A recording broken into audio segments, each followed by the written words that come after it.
93 it is, my friend Yubi. All right, 93 of 15 with the voice you just heard, and that is HB. Say hello to everyone out there in Podland. What's up, Bis Nation? It's HB. And I am, as always, UB. And to kick things off, we got to give our shout-outs. And my shout-out was actually determined... No, stop. What? My shout-out goes to Froggy Fresh. Oh, you Hashtag thief. Jimmy Butler is your father. No. You were trying to thief me right there. No, I told you that was going to be my shout-out. No. You can say your shout-out now, because it's still fine. It's still fine. Your All right, well... it's fine. This is related to the Froggy Fresh. That's going to be Pizza who sent HB this video. YouTube it. What is it? Froggy Fresh, Jimmy Butler is your father, I think? Yep, Jimmy Butler is your father. But there also needs to be an anti-shout-out to the people that created it, because they're wearing there are three dudes. They're wearing a Pippen jersey, they're wearing a Jordan jersey, and they're wearing a Rodman jersey. Nowhere in that collection do you see a Jimmy Butler jersey, whom they're stating is LeBron's father and the subject of the song. Not even a current Bulls player. Yeah, I don't think any of them played this century. I mean, it's cool that they're respecting the throwback and, some of the greatest teams to ever play in the NBA. But, you might just think to update it when you're doing a song about the current frickin' Bulls. Man. All right. Well, let's move past that then, and let's get into what we want to talk about today. We did last week's cast, which was kind of a 3-month gut check. Where are we now on the Twink Cup? For you guys that didn't catch it and are interested in the Twink Cup, I highly suggest listening to it. For those of you still looking for more information on the Twink Cup, check out twankinfo.com and check out BIS Nation. And this one, while not directly spit at the Twink Cup, it's going to have some things that will go a long way for those of you who are starting a new team for the Cup that might not have a lot of pre-made experience or are looking to really improve the way that they communicate with, say, a new group of players or just even their existing ones and try and bring their game up to a higher, possibly $6,000 winning Warsong Gulch level. So, Buns, I will let you kick this off and take it away. All right, guys, so we're coming out here. We got the big C today. Coming out with one of our casts, probably 5 or 10 episodes ago, we were talking about some of the things that make players outstanding individual players in the Twink brackets, and this correlates to playing WoW at any level. Today, we're going to break down and talk about one of the, if not the most important essential tool for being a successful player and having success in PvP, and that's communication. First things first, yes, communicating is a skill. Being able to communicate is part of your skill set. That is a big deal to wrap your head around. I think it's an odd concept for people to think about, but I think by the time that we're done explaining this cast, you will understand how important and relevant it is to be able to communicate what's going on around you, because it not only makes yourself reassured of what you're doing, why you're doing it, but it gives everyone else around you that extra awareness, and you know what? It is on the field. Since we love using basketball analogies, let's kind of put it into basketball terms. Let's take, say, the New York James Dolan, Isaiah Thomas Knicks from the last decade. They spent an ungodly sum of money, collected what they thought was great talent, and yes, injuries had something to do with it, but you have a bunch of individually skilled players that didn't get along with each other and couldn't communicate for shit. So they had a team which on paper you're like, oh, fuck. Mm-hmm. They should probably do well, but no. And then on the flip side, let's say a team like the Pistons that actually won the chip with really no one who you would say is a out-and-out superstar, surefire Hall of Famer. Yeah, sure, they had Chauncey Billups, but yeah, but that's an arguable, yeah, for sure. Yeah, and I mean you had Ben Wallace, Rasheed Wallace. You had some really good players on there, but no one that you'd be like, oh, dude, they got LeBron. And I know that's not on the Knicks, but say the Knicks like Allen Houston, who got way more than he deserved, or Amari Stoudemire before he got hurt. I mean, and even in another sense, you could say Carmelo and a plethora of other players that just didn't work out. Or even better, let's use the Lakers when they brought in Malone, Peyton, and all of them. And then again, when they brought in, say, Howard and Nash, and that shit didn't work out very well. You saw how Dwight Howard's communication skills with Kobe Bryant, in essence, really screwed that team. And then, he left for the Rockets the following year. So even in, like, the pro setting of basketball, communication is utterly important. It's not always just about the individual skill of the players that are on your team. Going off of what you were saying a bit there, just to close your whole sports reference, the whole Moneyball thing, I think that's very sport specific. In a sport like baseball, I think it makes a lot more sense where you play the numbers game and you put your money in like that and you build a team. But in team sports where you're directly benefiting and the games are decided by the people you surround yourselves with and are forced to play with, you directly are dependent on one another. It's not like baseball where you go up there and you look at a guy's numbers, ERA, you look at their batting average, and you're like, okay, if we have all these necessity numbers-wise, we have a really good shot at doing well just because it's such an individual team sport. But you look at something like basketball where it's live action, you're directly reliant on people. Communication goes a long way to making and having success, and you can overcome some obstacles, big or small, with communication. And that's where we're going to take this cast in today, in a twink setting for World of Warcraft. So buckle up, folks. You're in for a ride. Ubuntu, bitches. I think that we need to start this one off is it's always good to look at it on a personal level first. And one of the things that I always preach is, what can I do as a player to improve my gameplay? What could I have done better? Was there something that I could have done to help the outcome of the game? Now, from a very basic level, we're talking about communication here. So when you're focusing on that aspect, that is a stretch for some people. That's, let's just say you're someone who is playing in a normal pug game and you're not even on Skype, you're not on any sort of voice communication, you're just playing a game. Communication can still be greatly beneficial for everyone in that game, even though it may require you to have some set up macros ahead of time to say where people are going, or if you actually have to type something out. Sometimes those little notifications that everyone can see end up making or breaking some games. So simple things like, hey, I'm playing a rogue, I sapped their FC. That's great, but especially in a pug setting, probably want to let someone know, sap their FC. Or have an add-on set up to let people know, hey, I sapped their FC. Put yourself in a position where other people can figure out and help play off of your gameplay. But geez, even conversely on that, there's a real lightweight, easy add-on that's just called Say Sap. And what it will do is alert your teammates to when you're sapped. So say you're with a group of 3 people pushing up mid, and you're the healer. You don't even have to type it in. You can just have that macro, and you can set it to go to party, you can set it to go to general, set it to go to battleground, and it'll let everyone around you, hey, I'm sapped, because they might not be paying attention. But if they could read in the chat, oh crap, our healer sapped, they might be more inclined to hold back a little bit to either protect you in case the rogue opens, or just stay with you so they don't make that push, and then 2 minutes later, like, yo, where the fuck was my healer? It's like, dude, I was sapped. What do you want me to do? You ran away from me.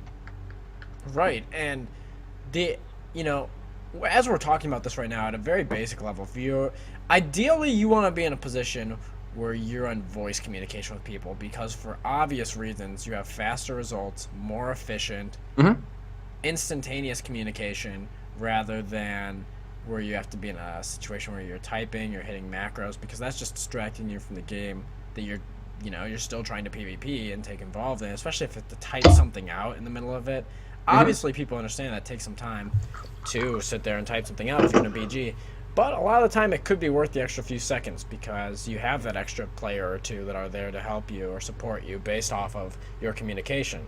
Now, let's start going a little full circle with what I have to say here. So how does what we talk about have to do with an individual standpoint? Because I'm talking about what can I do as an individual to improve my gameplay. Well, what you're doing is you're getting other people on your team involved in what you're doing and Mm-hmm. helping to push objectives, helping to seek ways to take advantage of the other team's mistakes or finding weaknesses in their defense, etc. So, as a player, I feel like that is one area in the game where you can never perfect how you play. There's some, And you don't. Or do you want to keep going there? yeah. Okay. So,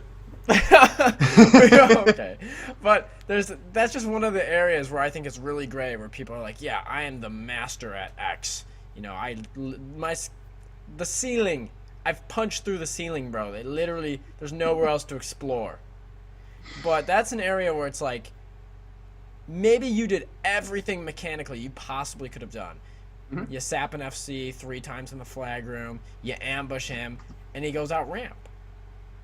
And you know what? As a rogue, you did a good job individually. You slowed the FC down, you got your opener. But ideally, at the end of the day, that FC druid is going to displace her away, and there's nothing you can do now on your rogue. So take it a step further. Let your teammates know, I have FC sap flag room. Just that little notification, maybe someone comes up ramp during that time period and is able to cut that druid off. It's basically you're taking your immediate knowledge and understanding, your basic field awareness, and you're communicating to the rest of your team what's going on.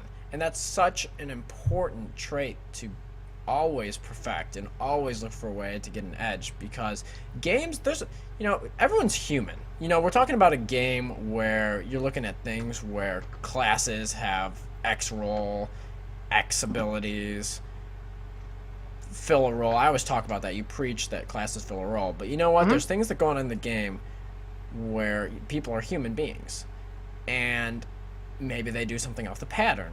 We talked last week, we talked about player tendencies. Maybe you see something that a player's doing, and you know that they're going to do it repetitively, and you can call that out to your team. Mm-hmm. Giving your team, you may know that X player is going to do such tendency, but letting the rest of your team know what's Mm-hmm. going on is that much more important. So I guess that's where I was going with that. I'm not sure what you had to say here. I don't even remember what I was going to say before, but this kind of brings up a complementary term, I would say, with communication would be synergy. So where you were talking about if you have the rogue and they sap the FC, what they're doing by communicating with someone else is increasing the overall effectiveness of the group into something better than the rogue just up there FCing and a dude just sitting out there, say, waiting. They now know where to go, so they're being proactive instead of, let's say, reactive to the situation.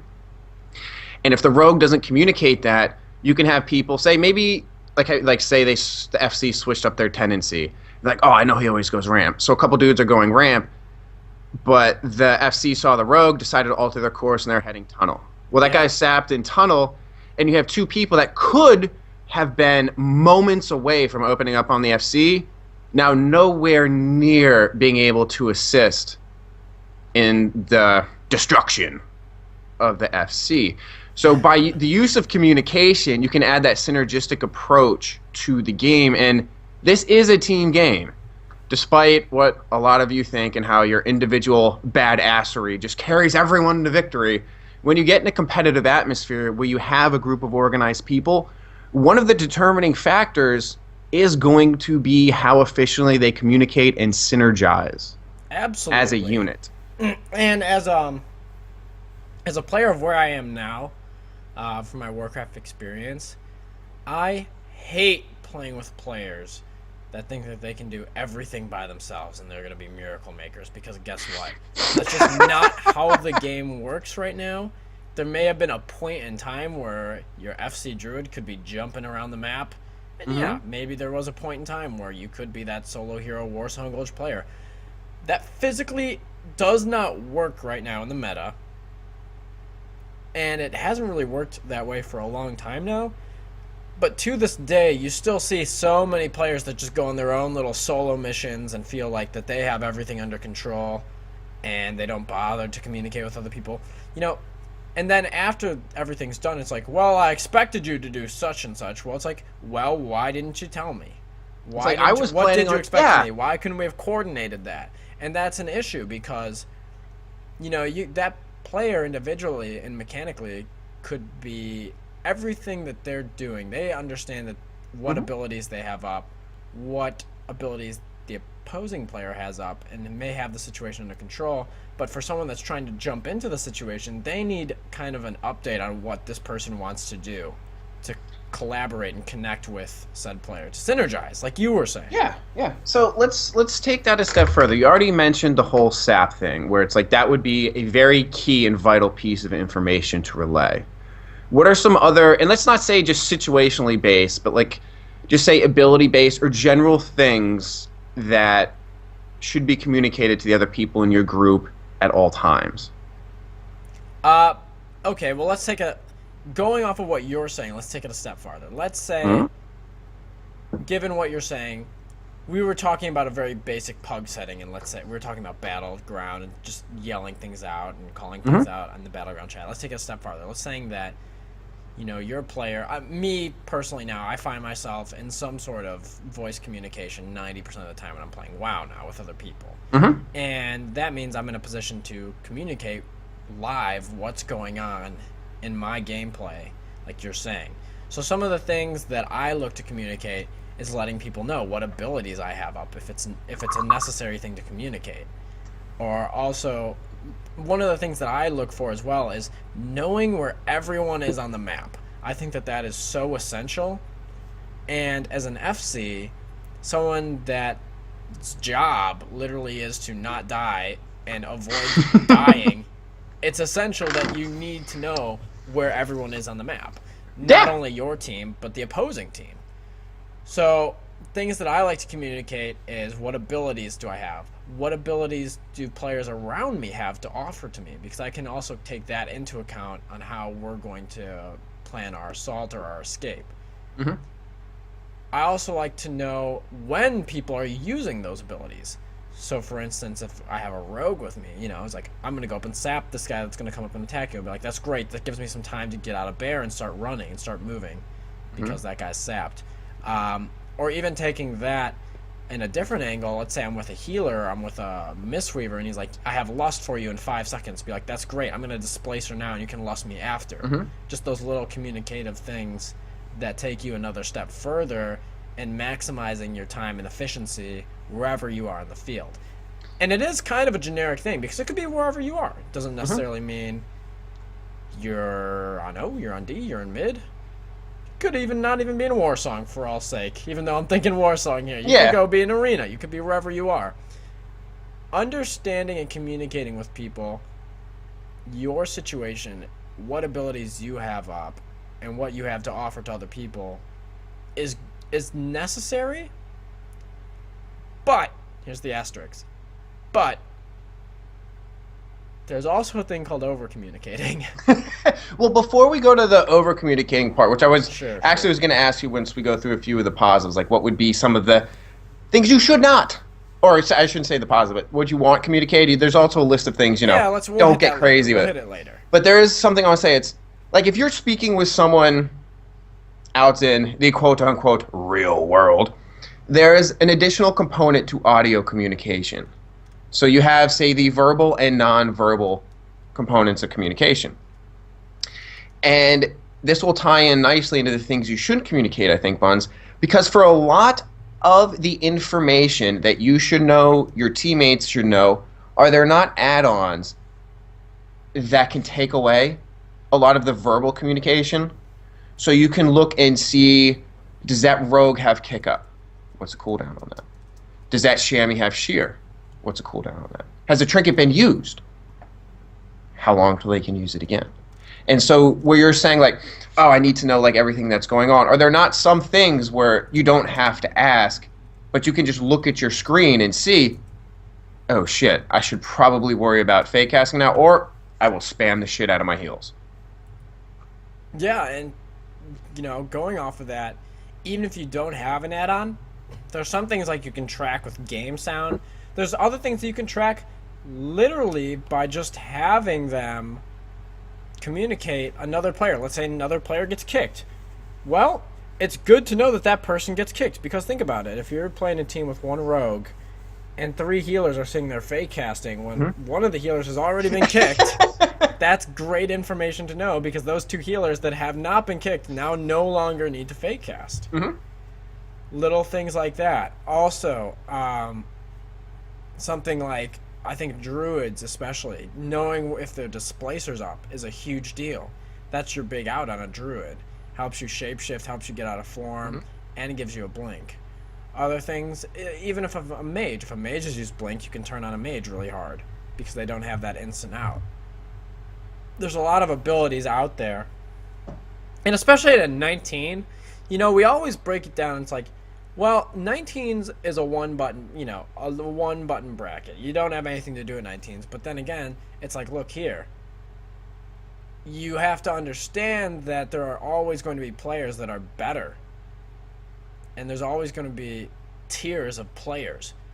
Even in buttons that have, 5 to 10 buttons per class.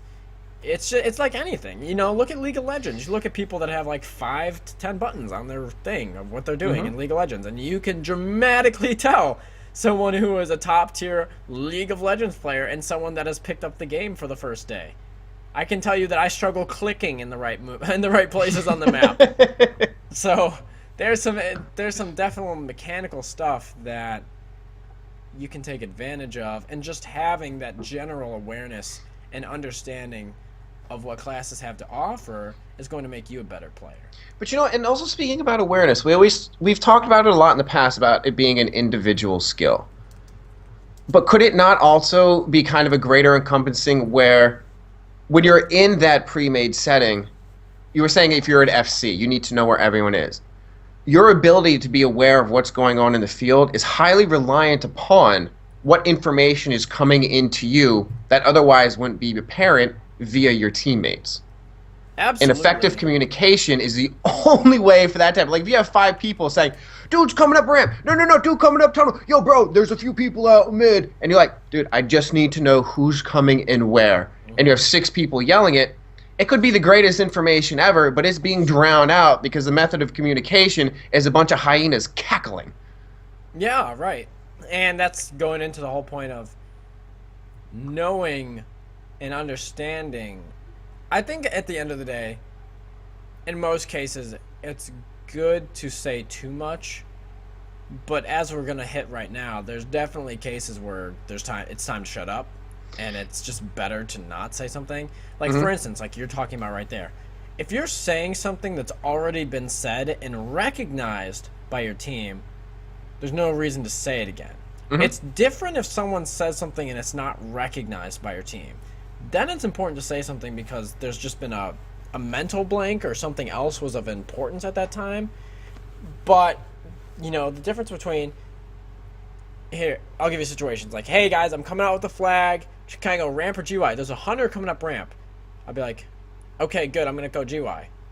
And then 3 seconds later, hey, yo, dude, there's a hunter coming up ramp. I'm like, I know, I'm running out GY. Like, I'm actually already down GY and on top of the tunnel. Or I'm already headed back up the tunnel.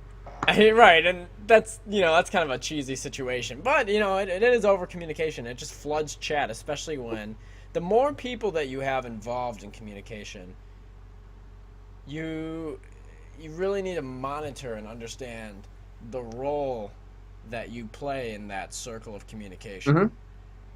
And I always... I'm sorry, I keep cutting you off. Finish. Think that in a lot of situations, it's beneficial for most teams that are, for teams going into the Twin Cup. In a 10v10 setting for Warsong Gulch War games, I think it's necessary that you have 1 to 2 people that are your dedicated shot callers, target callers.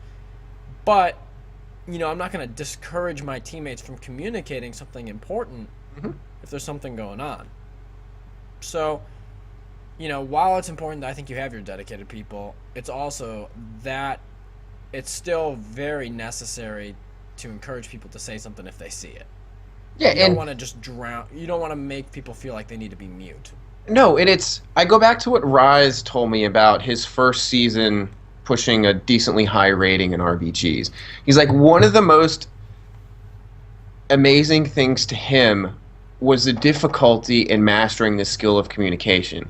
And I'm going to sound almost like Rise, right? And make no mistake, communication is a skill. Yeah.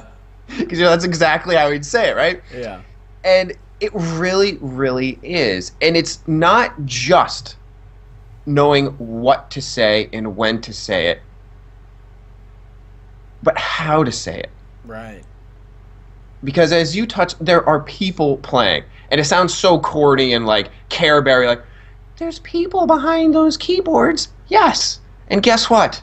If you go out and say, listen, douchebag, why didn't you call that? That douchebag is probably not going to be likely to call it next time. And if he is, he's probably going to be, yo, hey, fuckface, get over there when I say to get over there. And then if you come back, he's just going to be even angrier. And what was supposed to help build the team, hope to promote synergy, is going to have the exact opposite effect. And it's going to tear down whatever goodwill or synergy or sort of, say, advantage you could have given your team through an effective form of communication. And, you know, playing off of what you just said there and what we've kind of been collaborating on here for the last 5 minutes or so, we've been talking about, you know, when is the right time to communicate? Are we over talking? Are we under talking? And I think what it boils down to for someone that's looking at and evaluating themselves and asking, you know, do I need to be talking more? Do I need to be talking less? What should I be saying? Once again, I think it boils down to one of the things I've been saying for the past little while here, and that, you know, you got to roll in the hole. You got to fill your class's role. So if I'm sitting here, if I'm playing a BM monk and I'm mute the entire game, playing a BM monk with Keg Smash, Lust, Slows, the ultimate field buffer machine in the 19 bracket, and I'm not saying a word the whole game, yeah, there's something wrong. You need to understand that you're in a position where you're pretty much just there to slow, get control, set up burst targets in midfield. That's your job. So you gotta, you know, put on your KD8 shoes, bro. They just come out. Like, there's a reason you have, say, melee classes that are going to be more apt to fill the target caller role. Because it's more difficult, one, for them to switch targets. It's not like you're a mage sitting in the background, hey man, you just tell me which one to go. I just have to move 2 seconds this way or a second this way.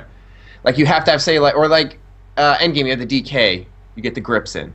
They can pick and choose who's coming to not only them, but the rest of the team. Right. And if you're going to be playing one of those classes, you need to realize that just your ability to play the class in a technical base is not the only role you have to fill. Right. You also have to fill the role of communicator. You need to be able to say, okay, there's weakened sold on that dude. Let's bang. You have to be able to say that monk's already used lust. Let's go bang on him. I mean, there's a lot of different things you need to realize. You got to be like, oh, that dude's out of position. I think we can run up in there, get him in a Hodge, and we should be able to get him in a kill. Like, these are all things that you need to be thinking about in advance. It's not just, all right, I need to make sure I'm playing the class right. It's that you need to be relaying the information while you're playing the class, and the other classes are taking action around you. And going off of that, too, it's while you're sitting there kind of evaluating, you know, think about, you know, it's a roll in the hole. You got to think about, am I filling my job? Am I filling my obligations by the class that I'm playing? Am I filling the role in our entire scheme? Am I being a team player otherwise? And you look at 19s as well, too, and there's obviously classes that are harder to play than other classes. There's just like there's no question about it. You're sitting there on a class like Boomkin that has, some would argue, one of the easiest classes, but I would argue the exact opposite and say there's certain classes out there like Boomkin that literally you can be perfecting every single global that you're doing. I would say, just a real quick interrupt and then you can continue on. Yeah. Possibly a low floor, very high cap. Yeah. No, absolutely. So in a class where you're having your Boomkin spreading and doing a lot of damage in midfield, could they target call mid? Yeah, they could. But sitting there on a BM monk where you're slowing things and you're really just there to jab at people and hit Keg Smash and do some in-between damage, understand that your role would suit the role of being a target caller much better than that of a Boomkin, because you're asking someone that's spreading damage, going to be all over the map, in terms of where they're positioning, whether they're going to be doing single target, spread, cat damage, it would be a lot easier for the BM that's single target damaging to be the target caller. And that's what I'm trying to make the point here. The point is that understanding how your role can affect what and where and when you need to be communicating. And would this be speaking out of school? You know, correct me if I'm wrong, but a brewmaster has more of an ability to dictate the pace of the game. And I don't mean that necessarily from a damage standpoint. I mean that from a barrels can slow things at a distance standpoint. They have the ability to say, lust someone to get in somewhere, lust someone to get out from somewhere, and to slow mass groups of people. So they can say, like, let's go over here, and you guys can go there. As opposed to, say, the boomkin, it's like, what are they going to do, throw a root? Yeah, no, you're absolutely right. And that's just going back to, you know, maybe this class, is there things that this class can do that you can perfect in our challenging aspects of the class? Absolutely. I think every class has that, and there's always things that you can perfect mechanically within your class. But if you start comparing class to class and what each class has to do, you're sitting on a BM monk, and if you're not being vocal on a BM monk, you got to change your gameplay because you are in a position to be a vocal player. And sometimes, here's something I really want people to chew on here too. When people are thinking about what class they want to play, think about the kind of player you are. Because if you want to be playing in a position where you are target calling and you are involved in mid, put yourself in a position to have that success. Play a BM monk. Play a hunter. Play one of those classes that could be a target caller in mid and would be in the situation in the game to be there calling targets. And you know what? I would say let's take it beyond what sort of player. What type of person are you? What's your personality? Are you someone that kind of likes to sit back and just kind of go with the flow? Or are you someone that likes to determine what that flow is going to be? Because if you're like, oh, I hear BMs, it's cool, I can throw some barrels and stuff, but you also don't really enjoy speaking up in a group call, maybe that's not the class for you you thought it was. Right, absolutely. But if you're someone that is very skilled and effective in their method of communication, but originally you say you wanted to play the boomkin, maybe, I don't know, give BM a chance.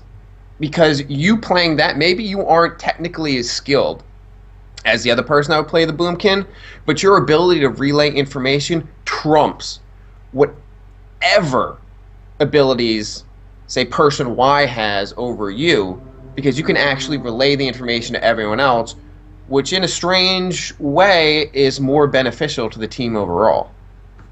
No, absolutely. You know, you nailed it on the head there.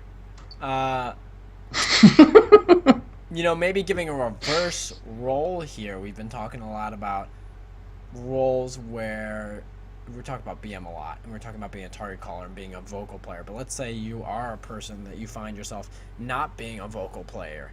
You know, maybe healer isn't a bad choice for you.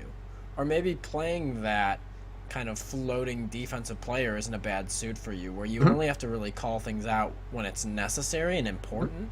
You know, that's kind of a healer. That's kind of a rogue. That's kind of your defensive hunter, your defensive whatever it may be, in any sort.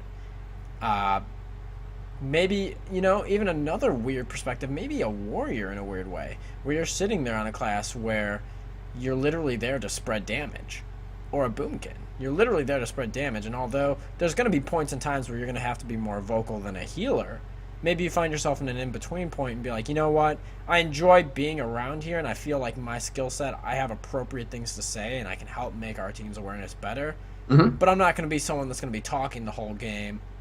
But I do notice things well enough that I can play that role of being a boomkin or a warrior, and I have opportunities to land and sink some kills with our target callers. You know, you just kind of have to look at what suits you. What is your personality type? It's an oddly introspective approach, and I know it sounds like we're getting all entirely too in-depth for this game, but when we're talking about things like the Twin Cup, where you have the chance to win thousands of dollars spread out amongst your team, you're going to have other people that this is just a natural part of how they look at the game. So it's really not like, oh my God, why are you looking at this? We have to like do a little personality test about this and see like, well, this guy doesn't really like to talk, so we got to get him off Boomkin, or I mean, have him on Boomkin and get him off of the Brewmaster. It's like you're gonna have people that this is second nature. I mean, it's not even they didn't give another thought like, oh well, look, dude doesn't like to talk that much. He has his skills, and it's not really suited to target calling. And that dude already knows it, and he's not even giving it any thought. Like, oh, I'm gonna go play. No, he's gonna be in the back cutting it. And that's what you're gonna be facing in the cup. And for the people that are still like new to the organized and competitive aspect of PvP, I think it's very important that they take this into consideration when they're working on their team lineups or who they want on their team. Oh, absolutely. And I think going off of that a little bit here, we're giving suggestions and saying that put yourself in a position to succeed.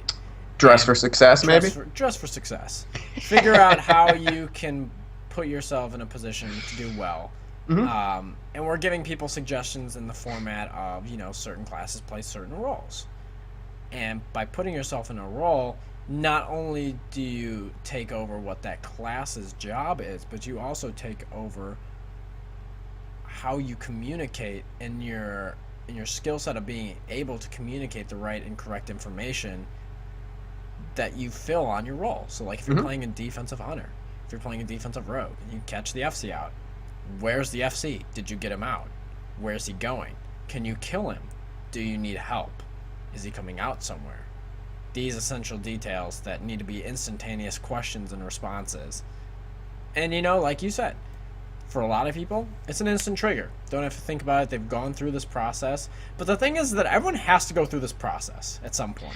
Yeah, that's what I'm saying. It's a skill. You have to learn it, just like you learn how to play your class. And for some people, this is going to come naturally. It's just something. Could be more of a habitual thing. And the people that you play with maybe are great at communicating, and you've just kind of gotten brought up like in that system, and you've never really thought about it until this point. But maybe you're on the other side of that totem pole, and you feel like you're in a position where people just never say anything, and you're sitting here now like, wow, what? We got to turn the boat around, guys. We're going south, but we're trying to go to the North Pole right now. Yeah, and that's where I think personality comes into play. Where you can come into this game and not be a good player, but be an incredibly effective communicator because that's just your personality. Whereas you might need to, where someone else could come into this game, pick up the technical aspect of playing the class very quickly. They're like, shit, I gotta learn how to talk to motherfuckers. I have not really had to do this before. Yeah. And the other person's like, dude, the talking to people part, easy as hell. The playing the actual tune part, okay, I could use some help on that. And again, that goes to communication. If you need to get better, I will tell you what. What? Sorry, I cut you off. I just blah. It sounded like you had something so good you had to say it. Yeah, so say it. I have two pet peeves of mine, and I already said one of them right off the bat. And I said I hate people that feel like they're the all-star heroes, and they already have a game plan in their mind that they tell no one else about, and then that plan always fails. They expect the osmosis of before the gates drop to just seep into everyone else. I really don't like those people anymore. I also really don't like people that this is exactly what we're talking about. It's gonna deep breaths. I don't know how to explain this one. I hate people that communicate so much that they make you feel like that they really know what's going on, but they don't. When in actuality they're giving excess and false information. And that is just as bad, and sometimes worse, because you're sitting there and it's like, if your hunter is just talking about like, oh yeah, I know where the FC is, I'm just going to sit here in mid for a little bit, he's going up ramp, I'm going to go up and get him. And you're going up ramp, he comes out tunnel, and he's talking to you this whole time telling you how he's going to come out ramp.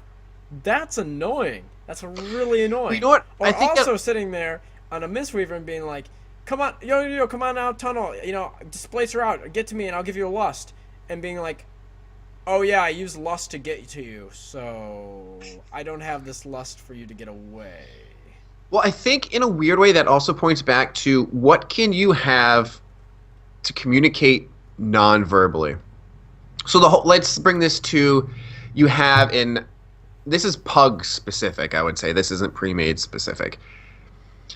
If you're in a Warsong Gulch and you have someone saying, "Yo, we're about to drop the AFC, we're about to drop the EFC," and you've been sitting there looking at his health via capping, and you're like, "Okay, it got to 90%.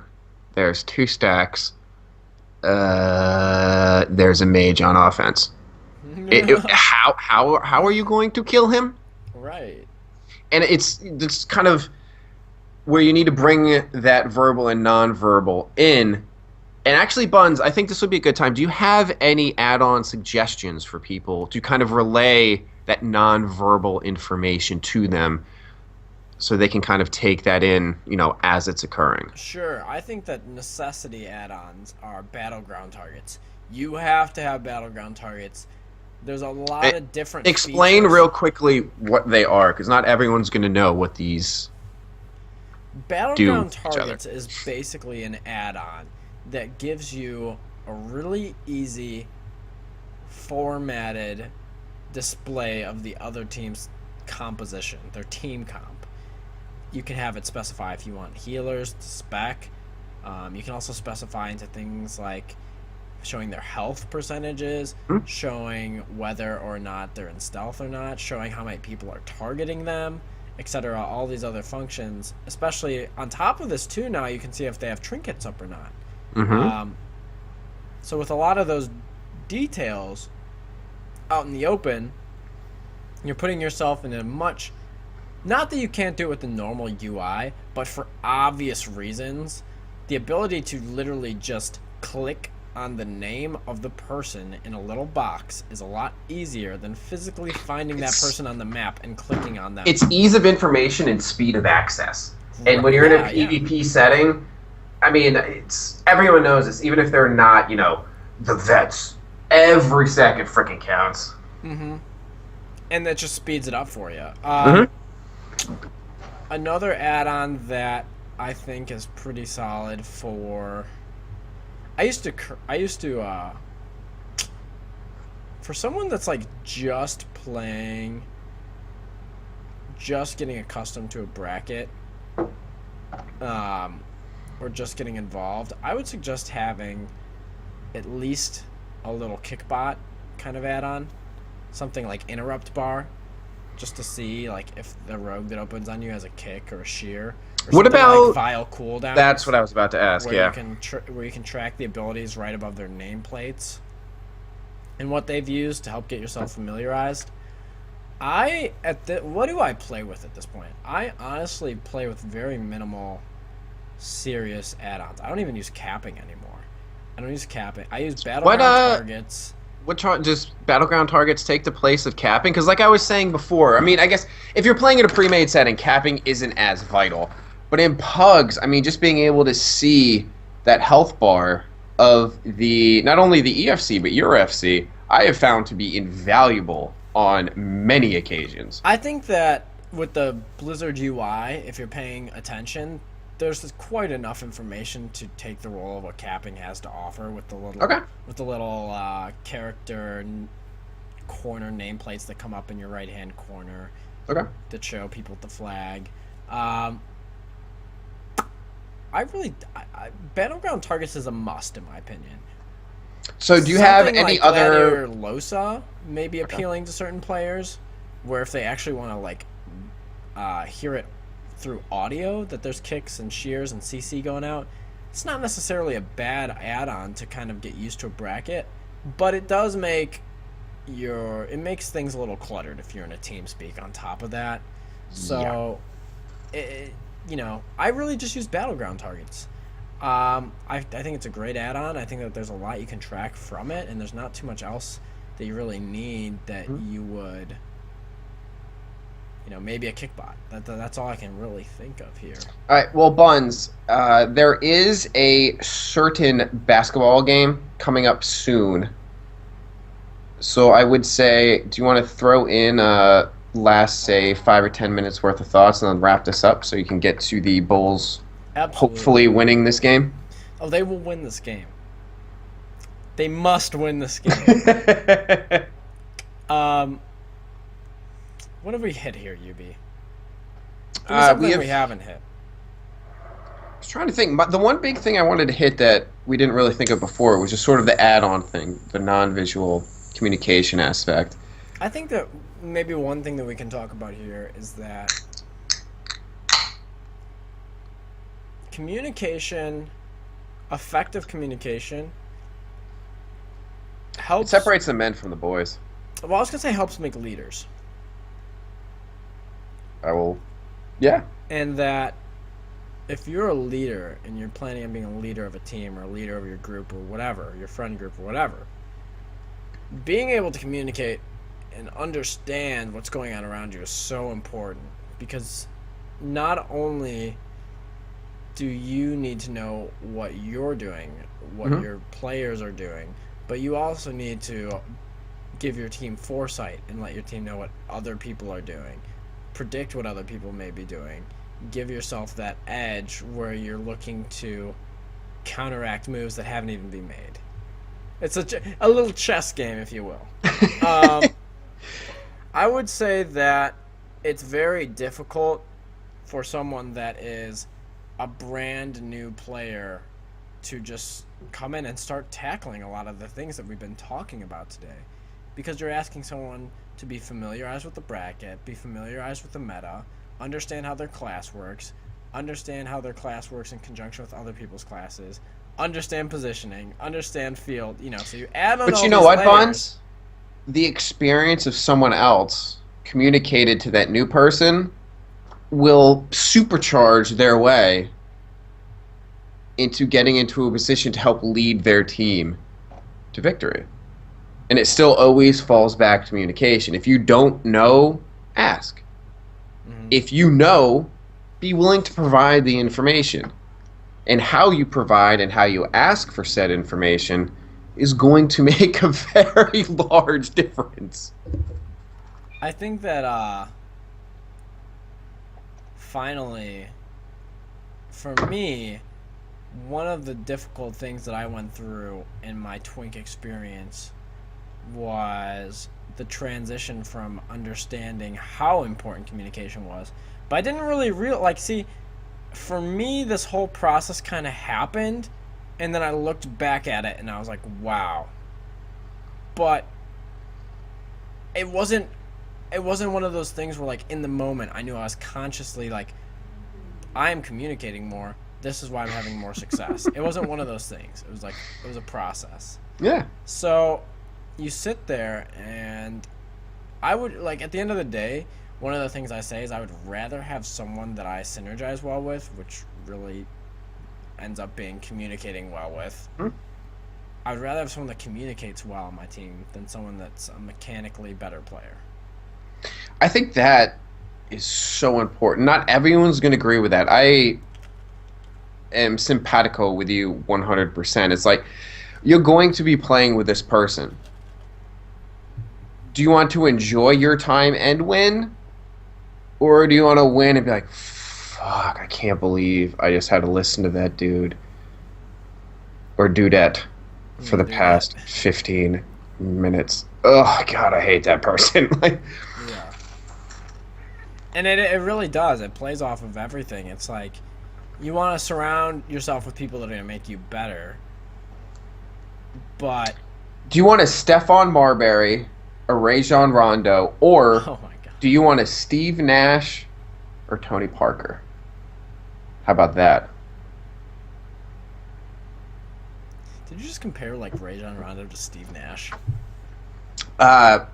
Teammate-wise and personality-wise and communication-wise, they were the opposite ends of the spectrum. Okay. That's why I said Stephon and Rondo. See, because I thought you were going mechanically skilled versus someone who communicates. I'm like, well, that's tough for Rondo. No, this was just communication. Because I think everyone that's ever played basketball is like, I would love to play with Nash. Yeah. Steve Nash is awesome, but that translates over to WoW. It's just like, ooh, that's a battery. It translates over to WoW because you're sitting there and you want to surround yourself with people that make you more aware. Mm-hmm. It gives you that edge, gives you information that you wouldn't have seen otherwise. That's really what communication comes down to. It's like, what can I say that's going to give my teammates information that they wouldn't have had otherwise? I actually really like that. It's kind of very simplistic, boiled down to the root. You need to let other people know what they wouldn't have known if you weren't there. And you need to do it effectively, and you need to do it in the right frame given the point in the game. And don't put in the superfluous, just what they need and when they need it. Any way you want it, that's the the way way you need it. Any way you want it. We're not going to end it better than that. All right, guys. We're skipping social plugins for this week because I am just too happy with that. We'll catch you for 94 next week. Peace. Bisnation out. Holla! Solo track next week. Hell yeah.